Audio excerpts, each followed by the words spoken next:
contigo. Hola, mi amigo.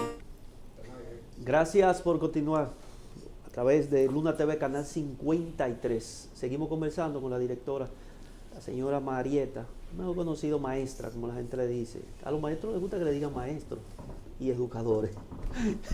Sí, es así, ¿verdad?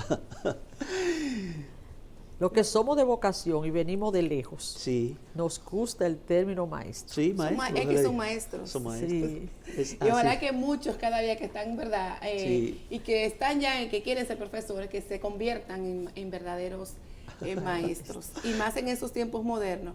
Ser maestro no es tan fácil, No es tan porque no fácil. solamente vamos a hablar del maestro, sino Sí. también del estudiante. Sí. Qué difícil es ahora llevar una cantidad de niños, educarlos con ciertas situaciones que hay emocionales en los seres humanos.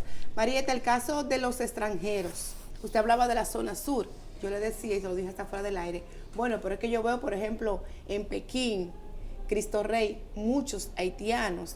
Eso hace que hayan más haitianos en las escuelas, más niñitos buscando la educación, que siempre he dicho, y lo he dicho aquí, estamos en contra de la inmigración haitiana, pero la educación es un derecho fundamental que no se le puede negar a El nadie. ministro dice que son 42 nacionalidades que aquí hay. Sí, fíjate que ciertamente la educación es un derecho constitucional. Nosotros tenemos que recibir a los niños de la nacionalidad que vengan, pero eso tiene una reglamentación. Nosotros tenemos en Santiago 6.2 haitianos y depende de la zona. Por ejemplo, esto es una media. En la zona, por ejemplo, de Villa González, tenemos haitianos por la zona agrícola, pero en menor cuantía que en Jánico y Sajoma por la zona agrícola. Pero tenemos la que usted dice Pekín, porque tenemos la zona de construcción aquí en Santiago. Entonces, dependiendo de esas dos actividades económicas, ellos se agrupan dependiendo de qué tengamos ahí. Nosotros tenemos las escuelas de los sábados, los domingos y de noche, los adultos, haitianos adultos, estudiando, sí, porque ellos vienen a trabajar y vienen a estudiar y se hacen profesionales aquí. Hay universidades que también tienen una cantidad de estudiantes haitianos, Sí, Sí, yo pero tengo- nosotros en las Amplio. escuelas preuniversitarias, que es la del MINER, tenemos un 6.2% de haitianos. Tenemos chinos, tenemos venezolanos, tenemos cubanos, tenemos otras nacionalidades. Venezolano debe haber mucho, venezolano. Sí, hay muchos venezolanos, porque ustedes se acuerdan que cuando vinieron los venezolanos al país, cuando explotó la crisis en Venezuela, ellos vinieron y se polarizaron en los restaurantes. Vinieron ahí a trabajar en los restaurantes y en las tiendas. Realmente tiene una reglamentación, no es que yo me voy a inscribir y me voy a inscribir, lo vamos a recibir de esa manera. Hay un departamento primero que hay que pasar por el MINER, hay que convalidar los documentos de cualquier extranjero. De los cursos después de tercer grado de primaria se convalidan los documentos, hay que buscar un traductor, un abogado notario, traductor. ¿Y quién paga eso, todo ese proceso? Eso lo paga Ellos cada deben pagarlo, familia, ¿verdad? cada Cada familia. familia. El departamento de convalidaciones recibe todo esto, entonces que le da una certificación. Las escuelas públicas y los colegios no lo están inscribiendo, sino trae una certificación del departamento de convalidaciones que diga se puede inscribir. ¿Y qué pasa con los haitianos? Y hablamos de los haitianos porque son los que están más cerca de nosotros y más ahí en el país. Con esos niños de padres haitianos que ellos mismos no tienen documentos, ¿qué pasa? Porque el niño debe de estudiar. Fíjate, si es un niñito menor de tercer grado, se inscribe porque no necesita convalidar. Pero los adultos y los niños ya adolescentes que vayan a otro curso, sí, lamentablemente. Claro. Entonces muchos de ellos dejan de estudiar porque no traen la documentación. Nosotros no podemos en esos cursos inscribirlos sin esa claro, reglamentación. No podemos hacerlo sin documento. Porque en primer lugar, ya después que un niño ha cursado algunos grados, necesita decirnos a nosotros y evidenciar que estuvo en la escuela y que cuáles grado concursó, y eso lo traen ellos con las notas, su acta de nacimiento, todo eso tiene que ser validado aquí en el país. El tema de INAVIE, que a veces uno ve a través de las redes sociales, que la comida sale dañada, que no llega, y se denuncia. ¿Por qué se tarda tanto en tomar y cancelar esos suplidores? Debo de aclarar, INAVIE ese Instituto Nacional de Bienestar Estudiantil está reglamentado y está gestado, tiene una dirección regional, Sí. no me pertenece, no pertenece, aunque pertenece al Ministerio de Educación. Los institutos son organismos descentralizados, como lo es INAFOCAN, como lo es INEFI, Sí. como lo es INAVIE, como lo es Infraestructura Escolar. Entonces, esos organismos descentralizados tienen una estructura igual que la que nosotros dirigimos. Tiene aquí en Santiago una dirección regional con todos sus técnicos. Lo que pasa que tengo conocimiento, porque debo de tenerlo, muchas veces se cree y el ministro nos dice, ve como veedor allí, ve a ver qué está pasando con el tema de INAVIE, porque cuando hay una situación en una escuela por el alimento, porque está dañado, porque no llegó, porque le encontraron una hoja, una piedra, por todo eso que ustedes oyen, debo de ir a ver, sí, entonces, qué es lo que pasa y pasar el informe, pero eso lo resuelve directamente. Ustedes saben que el director, hay un director nacional del INAVIE, Víctor Castro. y sé que esos contratos se hacen por 2 años. Sí, 2 años. Entonces, por eso se hace tan difícil. No, pero que entonces, tan difícil, no tan complejo. Pero que eso hay que incluirlo ahora en la reforma, porque eso no puede ser una subdependencia descentralizada, eso debe de estar integrado en educación, porque estamos hablando de un tema de educación. Eso hay que ponerlo en educación. Sí, que educación maneje esa parte. Lo maneja el Ministerio de Educación. Ujú. El ministro es la cabeza de todos los institutos descentralizados, pero no como regional, no nosotros como regional. No. Entonces ellos tienen una estructura regional. Sí, los contratos son por 2 años, pero los Sí. contratos deberían de ponerle una coma donde diga, siempre y cuando usted no cumpla con las cosas y que la comida salga dañada, usted le va a cancelar el contrato automáticamente. Creo yo, usted ve. Pues no puede ser así posible. Porque se pasa uno la vida aquí viendo y denunciando que el pan salió cru, que los bizcochitos están de esto, que salió gusano y nada pasa. Es cada 2 años los contratos, ¿verdad? Y Otro caso que se da que se ha dado en algunas escuelas, sobre todo donde está la parte agrícola, son las intoxicaciones por las fumigaciones. ¿Qué ha hecho el MINER con relación a este caso? Por lo menos en la parte correspondiente a su regional, ¿se han conversado con los dueños de la finca y esto? Porque vemos que esto sucede a menudo aquí en el país. En Santiago nosotros no hemos tenido intoxicación por fumigación. En el área de San Francisco sí, porque en San Francisco es una zona agrícola, hay una gran finca agrícola que está en un centro educativo, y salió el otro día en la noticia y el ministro compartió, incluso fueron apresados porque ya se le había dado una alerta.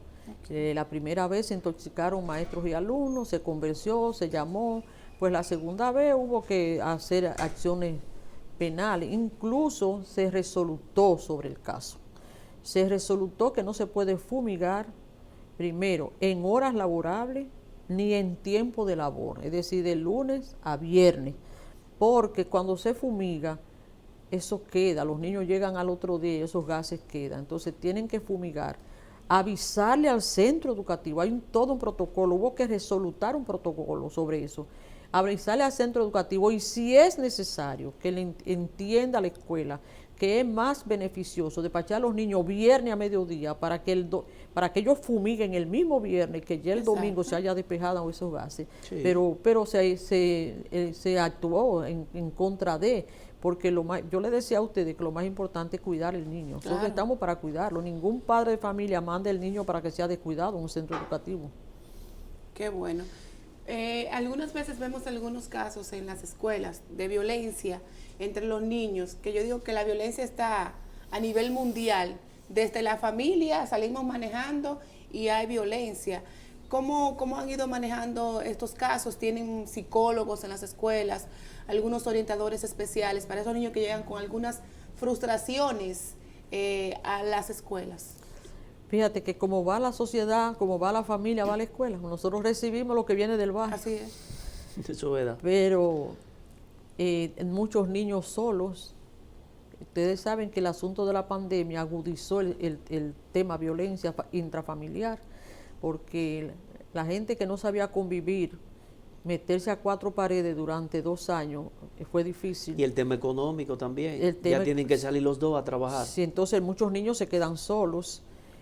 por un tema económico, porque hay que buscar el sustento de la familia, pero nosotros desde el MINER se ha diseñado lo que es la cultura de paz con los psicólogos. Esto hay todo un departamento, está la Dirección Nacional de Orientación y Psicología, y va bajando en cascada.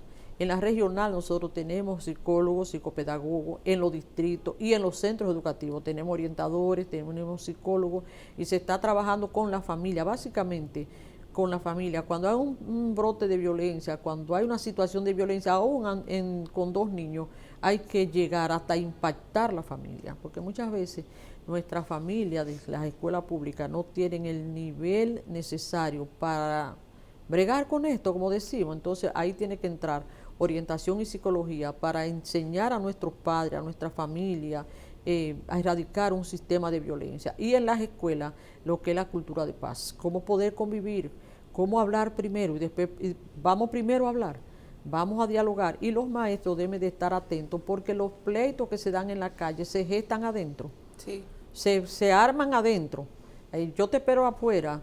Y cualquier brote de violencia, los centros educativos tienen que tener la capacidad y el ojo para poder erradicar eso, poder hablar y que no se susciten estos casos de violencia. ¿Cómo manejan la cuestión de que no lleven armas blancas, por ejemplo? Hay adolescentes que lo hacen, sabemos. Hacen los centros privados, pasa esto, no solamente en las escuelas públicas, de que no lleven los cigarrillos electrónicos. ¿Cómo se maneja todo esto? Fíjate que nosotros tenemos lo que es la policía escolar. La semana pasada, tuvimos un video de la policía escolar rompiendo 2 o 3 vapes, porque mientras se le habla, ellos no lo entienden, pues hay que quitárselo. También tenemos la policía escolar en los centros educativos.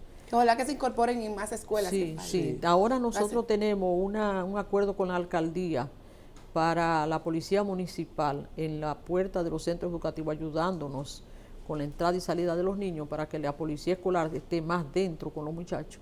Y sí, tenemos detectores de metales con el Departamento de Orientación y Psicología y el director ahí para detectar todas estas armas, porque imagínese usted, no es lo mismo un pleito a trompada que un pleito con un arma blanca. Claro. Entonces hay que erradicar todo esto de los centros Sí, pero hay que educativos. revisar el código de convivencia, porque un adolescente de 15 o 16 años que llegue con eso, también tiene que pagar como mayor, porque usted está actuando como mayor. Entonces el ministro habló una vez que iba a revisar el código de convivencia. Al igual, rápidamente tenemos que ir. Entonces, sigue de acuerdo con el tema de las 60 horas. Para mí eso es un atraso. Eso es algo que tiene años que eso debieron de quitarlo. Cambiar eso, qué sé yo, tenemos un politécnico, un grupo de maestros mercadólogos. Innovar esas 60 horas en un proyecto que sea para el pueblo.